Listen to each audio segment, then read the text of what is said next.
Coming up next is Tracy Klein. Thank you. So my name is Tracy Klein. I'm a beekeeper in Renton, Washington. I am a certified master beekeeper, but all that really has gotten me is an understanding that the more I know about bees, the more I realize I don't know crap about bees. So, as you'll notice in my slides, I try to avoid absolutes with bees because every time someone says the bees will always do this or never feed your bees past September 15th, they just prove you wrong. So, I admit I am a swarm junkie, so I was a little conflicted when Dawn asked me to do a talk about swarms because I'm like, wait, I don't want to teach everybody how to avoid swarms and how to capture them because that's less for me. I only got 26 this year. So without further ado, let's talk about what we're going to see today. We're going to talk a little bit about what are swarms, why do they do it, swarms versus absconding, how do I prevent it? I'm going to spend a lot of time on that. And then I'm going to spend a little bit of time on ideas on how to capture them after they have flown away. And we'll cruise on. So this picture is actually from the Kent Easthill Nursery. One year, I called it my honey hole. I got 3 swarms there in one day because this commercial beekeeper had staged at least 200 colonies on 4 acres across the street in this suburban area. By the way, the city of Kent started fining them $100 a day. And they had these enormous swarms. I have no idea how all those bees fit in 2 bees. I couldn't fit them in 2 swarm boxes that are about the size of 2 bees. And as you might imagine, the Kent Easthill Nursery was not very happy, but I was. And so were my friends that were also capturing swarms in the neighborhood. Okay, wait, before we talk about that, how many of you have been beekeepers for at least a year? Raise your hand. How many of you, keep your hands up, how many of you know that your bees have swarmed at some point? Okay, so look around you. So if you put your hand down, you must be a first-year beekeeper. Or you're lying. Okay, so timing around here, it's around the 1st of June, April-ish. Ish, I say, because it varies every year. And it varies depending on area. You heard Randy talk about this morning how where he's at up in the mountains is a little bit different than the people that are down maybe at sea level. Same thing. I live in Renton. West Seattle is within flying distance for my bees. Kit Hyatt's bees are over there. I always call her, do you have drones yet? She has drones at least 2 weeks before I do. Literally, it's like a 3 mile as the crow flies distance. So Kathy Cox, who's up in the convergence zone, her bees are, and everything is at least 2 weeks after mine. So it's really a lot of microclimates here. And the seasons change every year. That's why the ish part. So it's usually mid-April, sometimes earlier. I have caught swarms in late March. All the way through maybe July. This year, June 15th, the swarming turned off. I was getting 2 or 3 swarm calls a week, and then all of a sudden I couldn't get it anymore. It's like, oh, well, as soon as it picks up again, as soon as the blackberries really start going, which never happened. All right?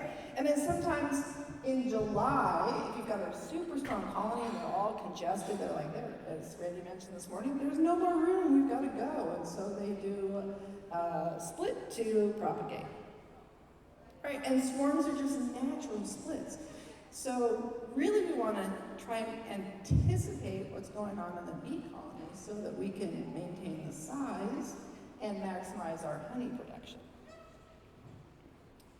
So a swarm includes all ages of the bees and the drones. So they need the drones first, or they need to know that the Kit's bees in West Seattle have drones. Mine are getting close, but okay, maybe it's time to go.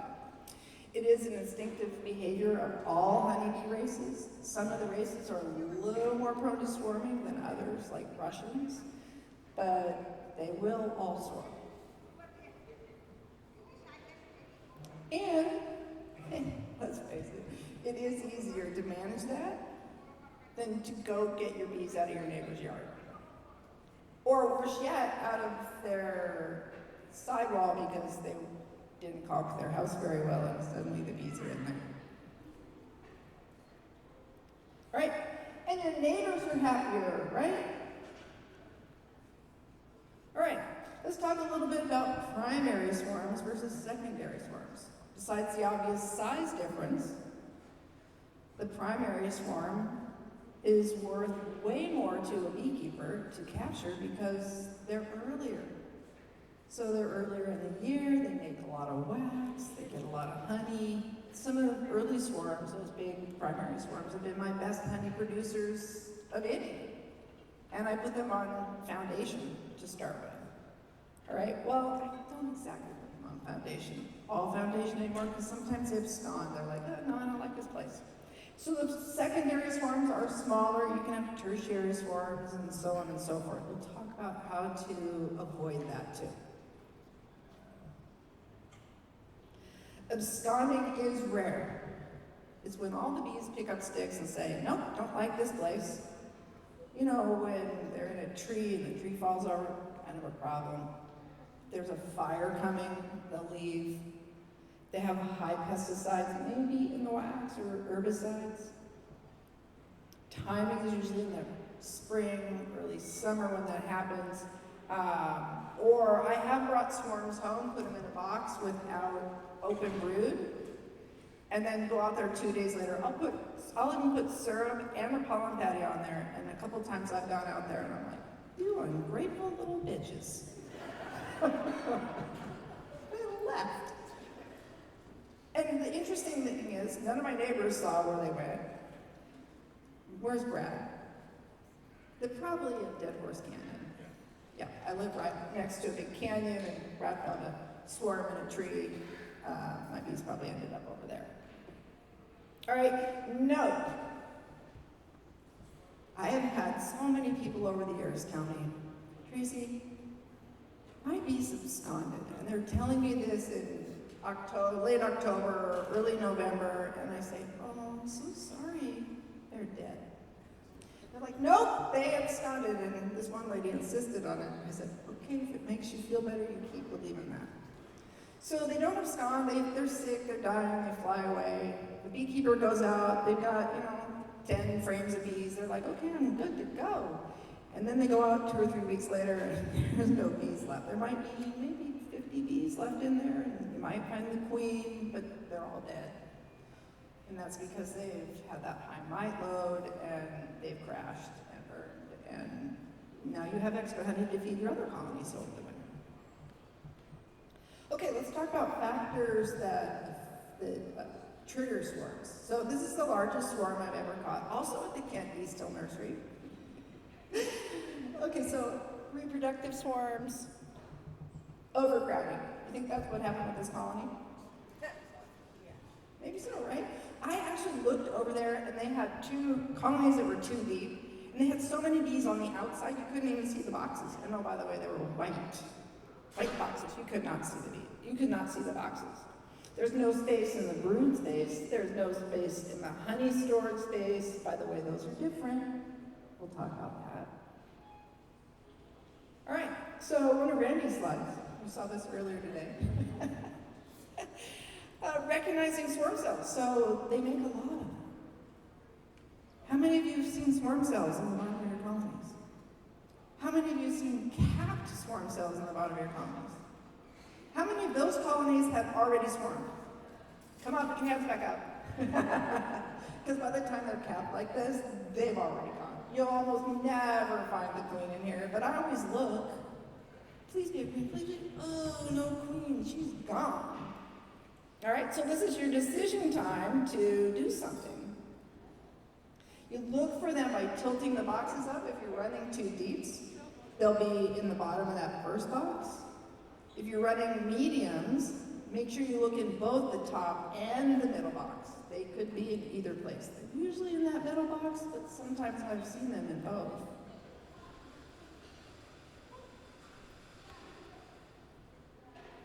All right? Space Bees Management, The Tale of Four Cities. By the way, does anybody know what time of day bees usually swarm? 1 o'clock? 11 o'clock? Lunchtime? 3 o'clock? Okay, so see that swarm that you can barely see on the far side? My kids at that time went to school at 7:30 in the morning is when the bus picked them up. Right before 7:30 that morning, my daughter said, "Mom, why are there so many bees by my window?" I'm like, I don't know, there shouldn't be.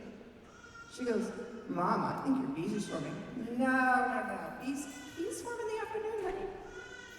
The answer is they swarm during the daylight hours anytime they decide to. Yep, and you notice that colony is quite a bit smaller in size than those other ones that were producing a lot of honey. So that's a great visual for what a swarm can cost you in honey. Do any women use deeps for their honey supers? Raise your hand. Okay, that's 4 more hands than I expected. 5 more hands than I expected. My very first bee club meeting, they asked, if someone asked the audience, "Hey, can I use deeps for honey supers?" And this lady that was about 70 in the back goes, "Yep, but you'll never do it again." So hats off to you ladies with the really strong backs and really strong fingers. I know some guys do it, but most women use mediums because those deeps are 100 pounds. They're heavy. We'll talk a little bit more about why I have the boxes configured these ways, and I've got this slide again, but notice that I've got upper entrances, and I've got some different color schemes going on there so that they don't drift as much. But really, those 2 boxes on the left-hand side produced quite a bit of honey that year, and the 2 boxes on the right really just produced enough honey for themselves. So you have to stay ahead of the space for the brood nest and the honey supers. And there's a quick question here.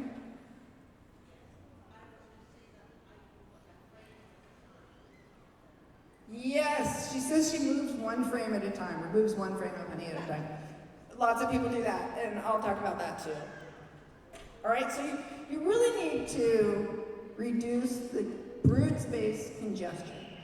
So if your box looks like that one, unless you're doing some very specific things like trying to raise queens or trying to get them to put honey in those round honey super Ross rounds, there's no reason for your bees to be this crowded, and they will swarm.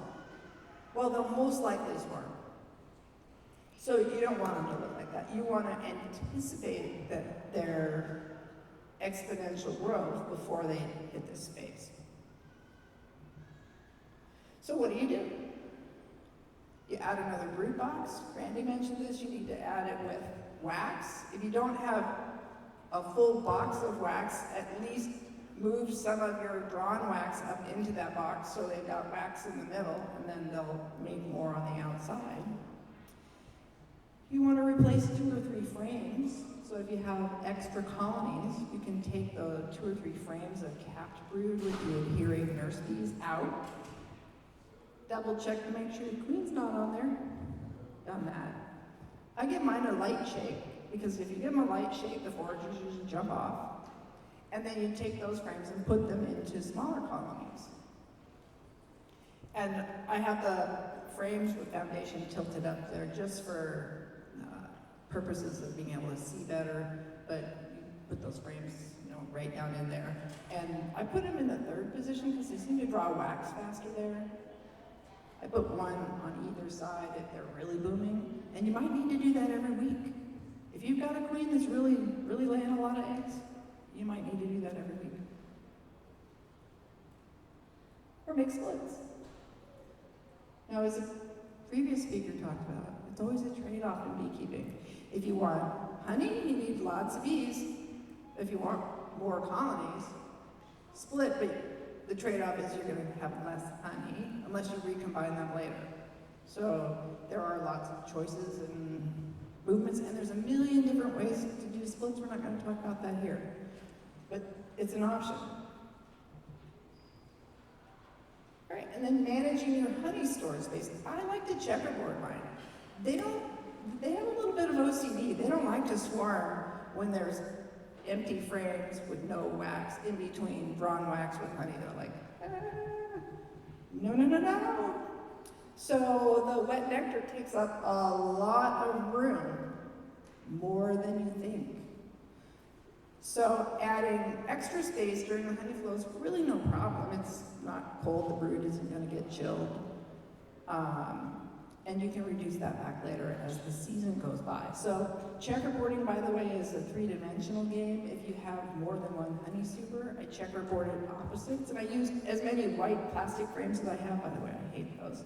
But the bottom box there, bottom picture has no bees in it, but it's got a regular frame that's drawn, and a frame with foundation that's new, and drawn, new, etc. And then it's the opposite on the next box up. I don't do that in my brood boxes. I read every year on Facebook pages, oh, you should checkerboard your brood box. I don't like to do that. 2 frames at a time is enough for me. It works for me. If you want to checkerboard your bees, you be you, but I don't recommend it. I think that actually kind of helps them think, oh, this is a messed up space. We need to swarm. All right, and if you've got, some people like to bottom super, so they pick the super up that has honey in it, and then they put an empty one underneath. It's an option. And then, as this lady pointed out earlier, taking 1 frame of capped honey out. If you happen to have your own extractor and it's set up in a nice place and you want to extract that as you go, yay. If you want to store that somewhere where ants aren't going to get to it, that works too. And one of my friends who can't lift very much, she actually has a little garden cart with an empty box, and she takes 1 frame of capped honey out, sticks it in her garden cart, replaces it with drawn wax, and then however many she ends up with the day, she puts it in her storage area.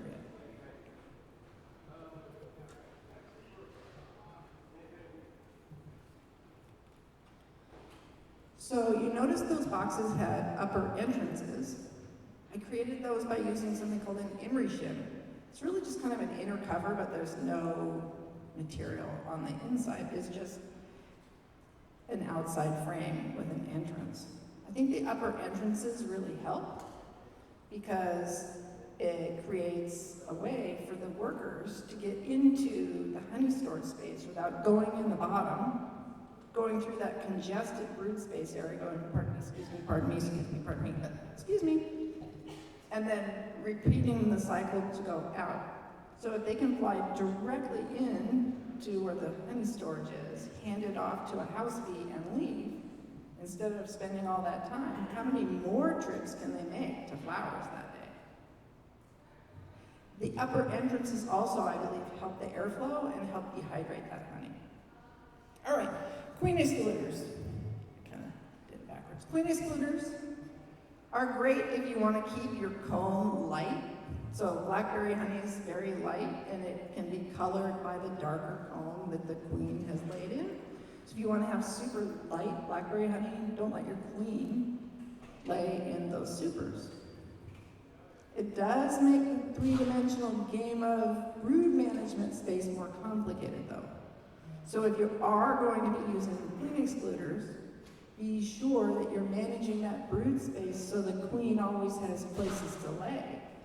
If you're not using a super or a queen excluder, then that queen, you have a little bit more flexibility because it's one space, and the queen can move up, provided she's got space. Now, she will not cross a full honey super to go above that to lay eggs. So you've always got to have that room for the queen to lay if you want her to be able to go up, and then as the season progresses, they'll backfill that and push her back down. That makes sense?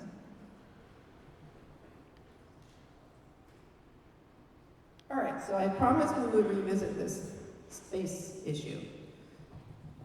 So I've gotten asked questions about that really tall box, and why in the heck do you have a medium on the bottom? That makes no sense. Nobody ever does that. Well, it was kind of an experiment. Beekeeping is an experiment.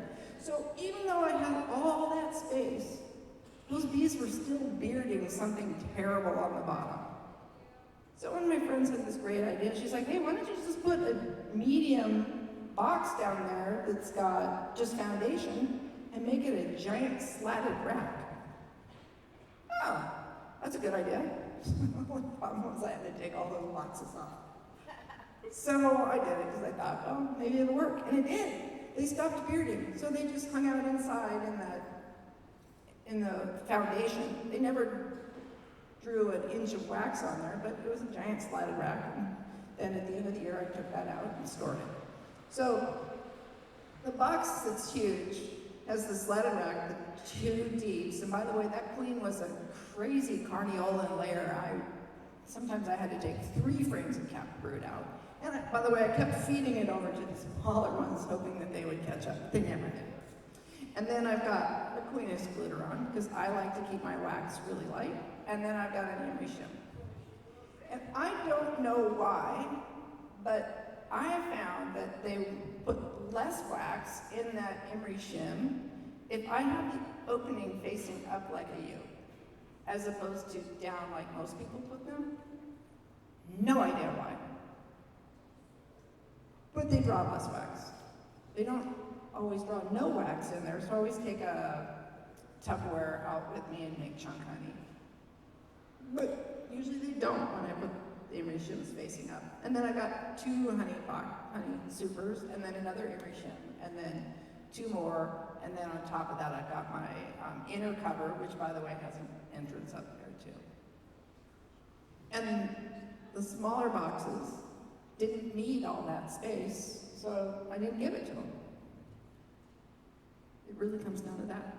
Making sure that the brood space is never too congested, and that they've always got room to put more nectar.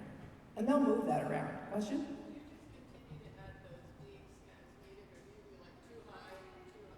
Oh, the question is, do I add those honey supers as needed, or do I add 2 at a time? Yes.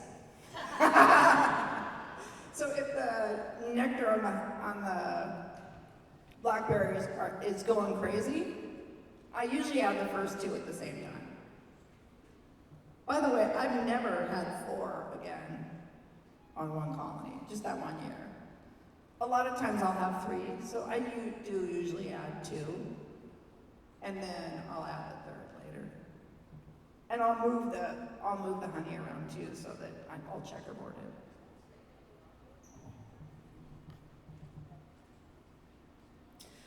Okay, so let's talk about what to do once they've flown the coop. Which, as we talked about earlier, sometimes you notice and sometimes you don't. Sometimes they land in your neighbor's yard and they call me, and I come get them before you come home from work, and you never know they left. Sometimes you come home, you see me at your neighbor's house, you say, hey, those are my bees, I want them back. I'm like, nope. One guy got really pushy about it. And I said, hey, man, I get it. They're really close to your bees, but once they leave your property, they're not yours anymore. Did you mark your queen? Well, no. I'm like, well, we don't know for sure that they came for yours. And once they came over to this man's property, they were his, and he just gave them to me, so sorry. Then the next day he called me and he got really pushy. I told him, sure, come to my house. I'll call the police. He didn't call me. He didn't come to my house either. Funny. All right, so how many of you have swarm boxes? Yeah. How many of you have swarm boxes that are the size of a 5-frame nuke? Yeah, get rid of those. So Tom Seeley has done a ton of research and has a wonderful book. It's called The Honeybee Democracy. I recommend it for everybody's holiday shopping list if you don't already have one. It's an amazing book that talks about the democracy of how bees decide where their new house is going to be. And oh, by the way, the space they look for is about the size and volume of 1 deep. There's plenty of swarm box patterns on Google. There's one in there that's about the right size. I just make the 6-frame ones out of a sheet of plywood, and I have a friend that's a roofer, and so he gives me scraps, and I make them for free practically. So the best place to put them is about 10 feet high with the entrance facing south. So when I go pick up swarms, guess what I ask the people? Can I put a swarm box in your yard? Because a lot of times the swarm will come back. For an after swarm, and they'll go in my box, and they're infinitely easier to catch, aren't they, Brad? Brad's the king of having bees fly into his swarm boxes. So going into the box on their own is so much easier than getting them into the box. Sometimes it's a real pain. So if you find it, capture it. Call someone for help. All the bee clubs have people that are experienced beekeepers that will come help you pick up a swarm. The only catch is they get to keep the bees, unless you can sweet talk them into not. But it's a lot better than, leaving them out. So once you get them home, put them in a new box. If you don't need more bees and your spouse says, what the heck, you can always combine them later. And I did mention earlier that I always put them in with a frame of open brood now that I've stolen from somewhere else. It just kind of cements them in the box and says, oh, this is our box, and I guess we're going to stay, even if we don't like it so much. Do you bait your swarm box? Oh, that's a great question. Randy asked, do you bait your swarm box? I put a frame of really old comb in my bait box, and I've also taken to, when I make new boxes, after I've rendered my wax, you've got that nylon stocking full of slug gum, I take that when it's still hot and I rub it all over the inside of my new box so it smells like bees, and the bees seem to be more interested in that way, but I at least put one frame of really old comb in there. All right, and then once it was my colony that swarmed, and I do find lots and lots of swarm cells in there, I go back and nick out all those extra queen cells. 2 is usually what I leave. A few years ago, oh my God, the bees were so swarmy. I took to say, you get 1, and if that doesn't work, I'll give you another one later, but 1's all you get. So, but usually I leave 2. Yeah? The question is, how do I decide? So in this example, I've nicked out all of the ones that aren't capped. I also nicked the one that Randy pulled apart when the box opened, the wax is ripped off that bottom one, although it looked like really the best queen cell of all, but So I nicked all the ones that the queens were probably going to kill anyway, and I left the 2 that were fully capped.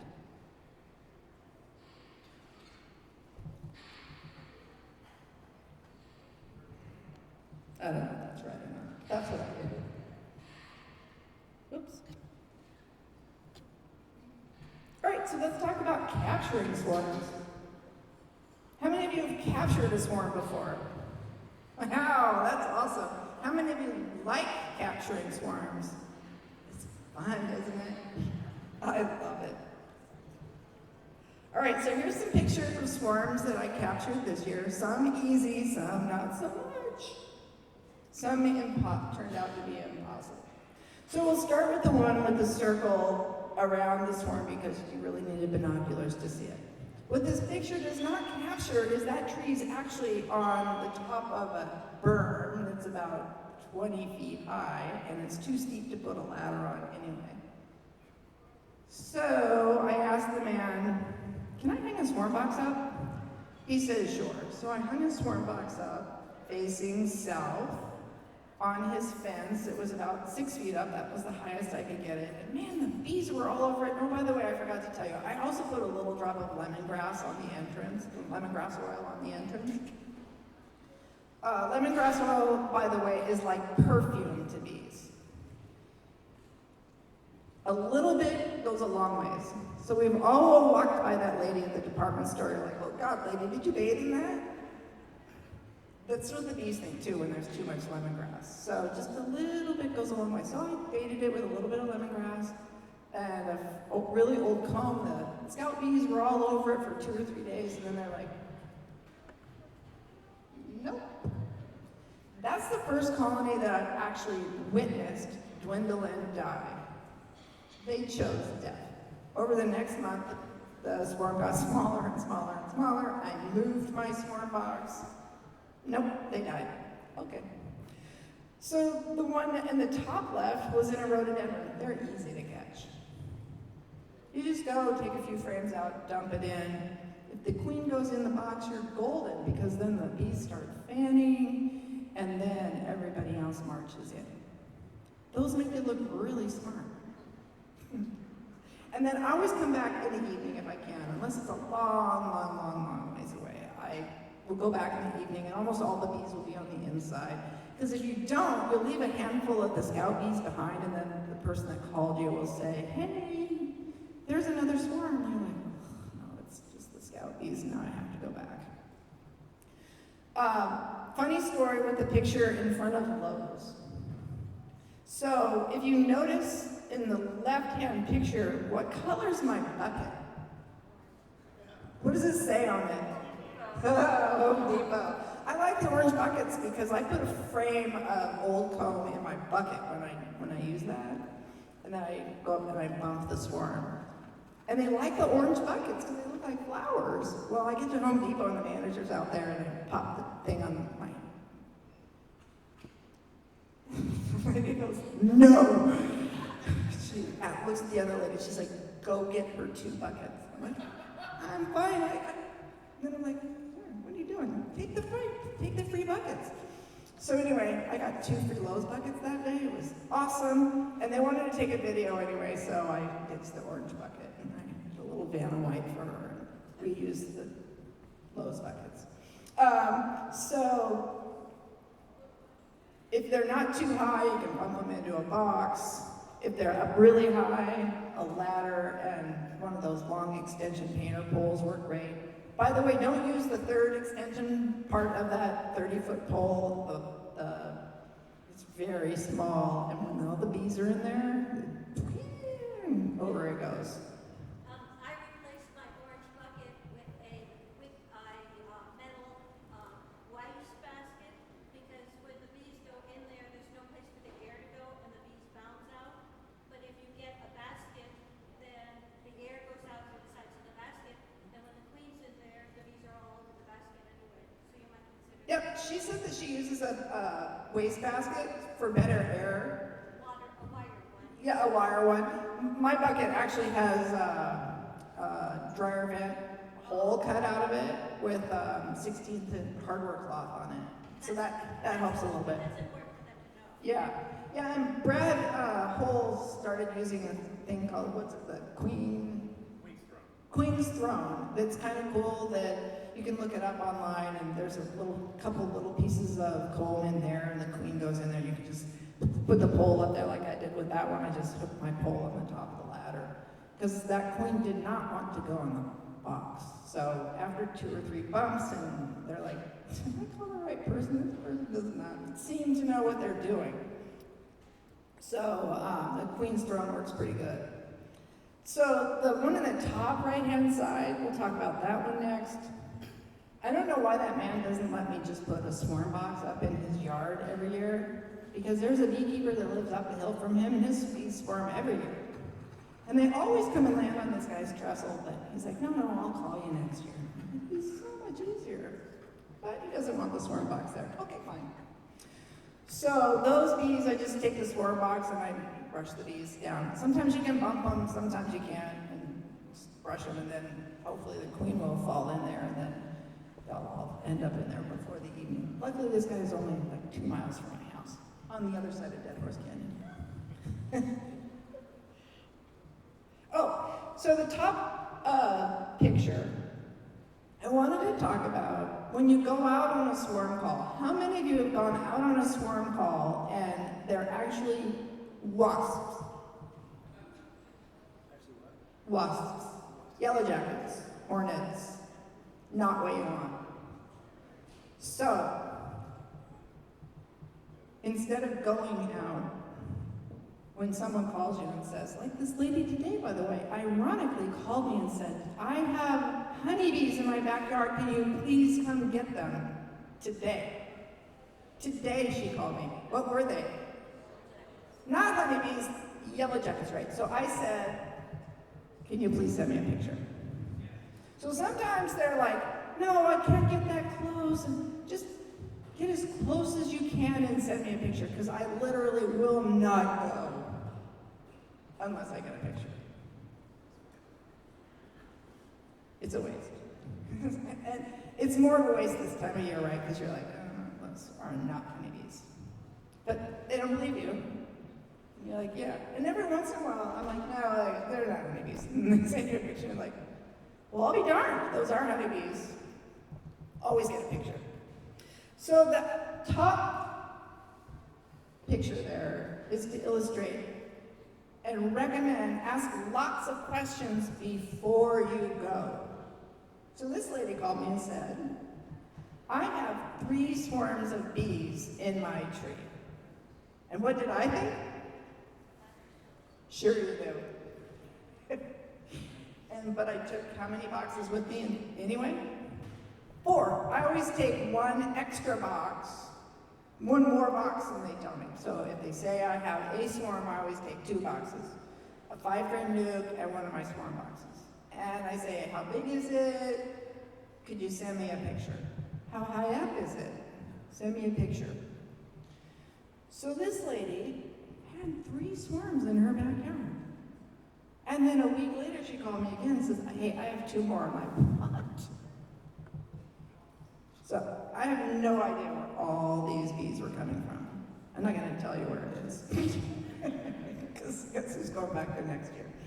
So sometimes there are more swarms in a tree. Sometimes they're close together. So if you have 2 clusters hanging relatively close together, that may or may not be 2 swarms.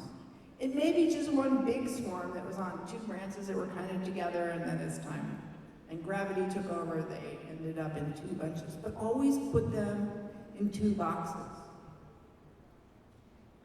And why is because there might be multiple queens in there. Sometimes there are multiple queens. In 1 swarm, you have multiple virgin queens. Sometimes it's only 1, but if you start them with a frame of eggs each, right, to anchor them in the box, and if it's queenless, guess what they're going to do? They're going to start making one. Right? And then you can decide, do I want to nick all those off and do a newspaper combine, or do I want 2 colonies? But if you put 2 swarms together in a box that you thought were 1, what's going to happen? They're going to fight, or the extra one may swarm away again and say, this is wrong, we're out of here, and they'll swarm. I've seen that happen. Also, anticipating swarm days is fun. I take these days off usually, or I make sure that I'm not out of town. So this is the forecast for June this year, and so if you look closely, this is the first sunny day after a bunch of rainy, cloudy days, and it's relatively warm, 67. That's a good day for swarms. So if you have colonies that are kind of crowded, when do you want to manage that? The 4th. Yeah, the 4th, not the 11th, not the 12th, right? So you want to try to anticipate and manage before, because sometimes your bees are just about ready to swarm, but our weather, we'll have a whole week of yuck, and they'll just be sitting in there waiting. Not today. Yes, and out they go. And then here's another, whoops. The 18th is another really good day because you got the one nice day, and then you got a bunch of cloudy days. And cloudy days around here usually mean that it's going to rain too. And then you got that next nice warm sunny day. So make sure that you're watching your calendar too, to say, when are my bees most likely to swarm? And anticipate that. All right, and then here's a couple more pictures, and we can do Q&A for a few minutes. I don't want to keep people from lunch, but one note on swarms that land on the ground. The swarms that land on the ground usually means that there's something the matter with the queen, and so just watch for that. Sometimes the queen will, run in the box but expect that they'll probably supersede her, or she'll die before she can start laying eggs. So just put that kind of in the back of your mind that if there's a swarm on the ground, that you're probably going to need a queen or combine them with another colony. And then that other one was at a church up in Kent this year, and you can see all the bees are hanging out of the box and starting to fan. So I knew that I had the queen on there, and once I know that the queen's in there, then I just go ahead and put a ratchet strap on there right then. So it's easier when I come back in the dark and just pick the box up and stick it in my car. All right, so we have time for a few questions if anybody has.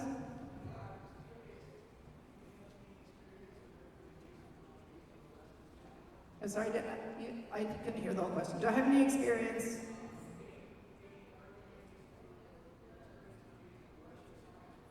Russian bees? No. Can you come up here and say it in the mic? And then we'll take your question while he's coming up. How do you manage the bees that are in your swarm box after they fly? That's a great question. So he asks, how do I manage the bees in my swarm box after they've arrived? So usually I rehome them into a regular deep box, or 2 deep boxes depending on how big they are, the next day, because I'm going at night and picking them up. Sometimes I pick them up and it's going to rain for the next 2 or 3 days, and I just leave them in the box. No, that's a good question. She asked, do I seal it? No. As soon as I get it home, I open the entrance, and then by the next morning they're flying already. So I put the box where I'm going to keep it, right? If you put them in your front yard, or sometimes I leave them, sometimes it's really late and I leave them in the back of my car. My kids hate that. And then they go out the next day and, there's all these bees in your car again. So I take them out, and then the next day I get the bees out of the car. But I put them where I'm going to keep them, and I open the entrance. And then I'll rehome them into their permanent home when I have time and when it's not pouring down rain. Could you ask it to the mic? What I'm wondering about is, have you had any experience or recommendations with a Russian scion? Do you know what that is? I don't. Okay, the way I understand it is, it's like you take like a bucket lid and you have like a short stick that you wrap with burlap that's got propolis on it, so it attracts the swarm, and then you just put the bottom of the bucket on, and then you can house them in it. Have you ever tried that? I've never tried that. Has anybody tried that? I know Peter uses the swarm traps that are just like those cardboard flower pot things you hang upside down in a tree, and those work pretty good. But I haven't tried that. I was just wondering, because you didn't mention anything. Nope, never heard of it. Thank you. Other questions? Hungry people. When the hive gets so, when the hive gets,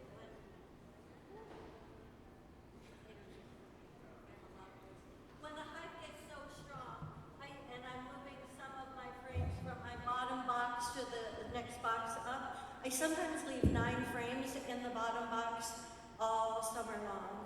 And it's so much easier to look at, but is there any disadvantage to that, or any, I mean, I feel like they think they have more space because they do have more space, they're not so crowded. So she leaves, if she's got 2 deeps, sometimes she'll move one frame up into the next deep and leave an empty space in the bottom box and spread them out. Are there any disadvantages to that? Yes. So if you have a strong honey flow, what they're going to do is they're going to fill that bee space. And then you're going to get extra fat frames, and you might even get crazy comb, cross-combing in there. So it's best, in my humble opinion, to go ahead and just, if you want to have them think that they have extra space to hang out, to just put a frame with foundation in there at least. Because if you don't spread it out and you've got just the 9 pushed over to one side, then they're going to build comb down. But if you spread them out, they're going to fill that extra bee space, and then you're going to have frames that are too wide. But they already have brood in all of them. They're all brood, Yeah, even when they have all brood, you run the risk of having them build that comb out. Then you might Then what? filling queens in the future. Yeah, right. And Randy said that you end up killing queens later because you've got that extra comb and you push it together and all the bees get squished in the middle. And it's always my luck that the queen's where you least expect her. And, dang it, why is she on the end? She's just smashed. Or she's not going to be there. There's only capped brood, but there she is. Other questions?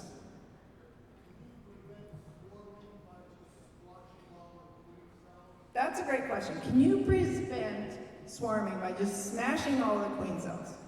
In short, no. You might be able to delay it, but they're gonna go. And when they're so crowded in there, chances are you're gonna miss one because they're gonna put one in that looks like a superseder cell and there's gonna be bees covering it up and you're gonna miss it. There they go. Other questions?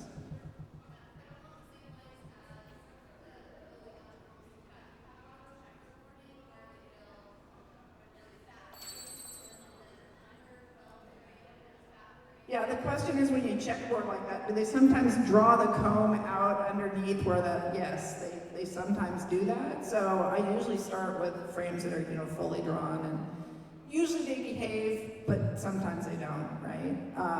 And then the next inevitable question is, do you run 9 frames in your honey supers and let them build those out extra fat? And I do, but you can't start with undrawn comb. You have to start with 9 drawn frames and then just spread them out evenly and let them draw them out extra fat if you're going to do that in your honey supers. What do you think about the clipping queen's wing to identify The question is, what do I think about clipping the queen's wing to identify that she's yours? It's better, in my humble opinion, to use the queen marking system and use a pen and marker with this year's color. Clipped queens I have captured in swarms.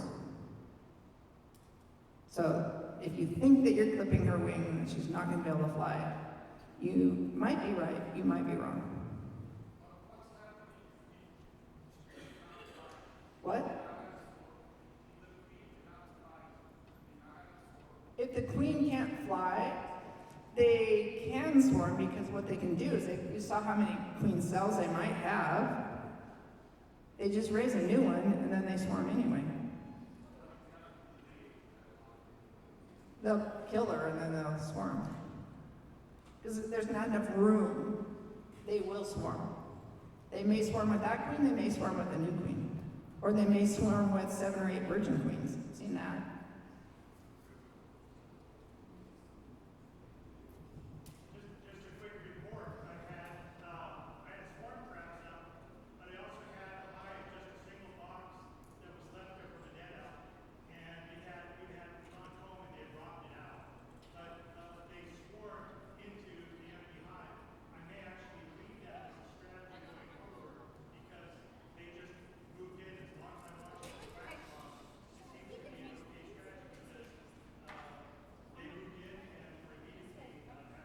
Yep, he said that he uses dead out and they'll swarm into there. That's absolutely true. One time, I think my second year beekeeping, my bees all died. And does everybody remember when that bee truck tipped over up by the 405? So I saw that news report and I thought, I should, it's probably time to go and clean out my hives before I get new bees. So I was literally out there and I cleaned out the box, and it was 2 deeps, and I reached around like this to grab my lid, and I turned around, and I was like, what the? And the swarm literally flew in right when I had turned my back, and we're going in the box, and there was a whole bunch kind of accumulating down by the bottom on the ground, so I was thinking, oh, the queen's probably in there, so I reached down there gently, picked up the water bees, and dumped them in the box. And then my kids came home, I was supposed to leave, Mom, where are you? I'm like, come look out the window. So yeah, they love dead outs too. Randy. When she had the picture of the great big swarm was too big for double deep. When she had the picture of the great big swarm was too big for the double deep, when you're near a yard with a lot of swarms, the swarms will often combine. and you get a swarm as big as your body, break, inch limbs. And when I've shaken those swarms through queen excluders, I've gotten up to 18 queens out of a swarm. Yeah, the most I've seen are 9.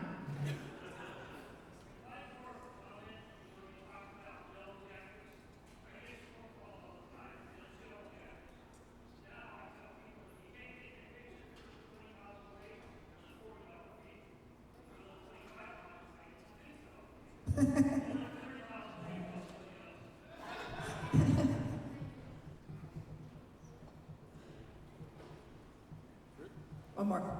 Yeah, I tried to respond to that clipping witch. I tried that once after I read something on YouTube, and I did 2 different things. I marked the queens in different colors so I could identify what they did. I clipped one of their wings. I went back a week later, and there was a whole bunch of queen cells in that colony, and they had killed the queen because she was. Yeah, he mentioned that he ran an experiment. He marked his queen, one queen, and then he clipped the other queen, and then he went back a week later, and they decided that queen was defective. So guess what? There was a whole bunch of supersedure cells in there. So it's really better to use marking. And if you haven't marked your queens yet, next summer get a marking pen and practice on drones. Because it doesn't matter if you get paint all over the drone's eyes. Oops. Just practice on drones until you got it. Whatever method you're using, there's a bunch of different ways, but practice on drones for a while. Plus you can't get stung. Randy? Always touch it to a dry leaf first before you ever touch it to a queen. Make sure Yeah, excess queen left. yeah, I said, make sure you mark it on a dry leaf, or like I tap the top of a frame or something. And then, because if you don't, you might get a out on your queen, and then you're like, why did I do that? All right. All right, thank you, everyone. Thank you, Tracy. So now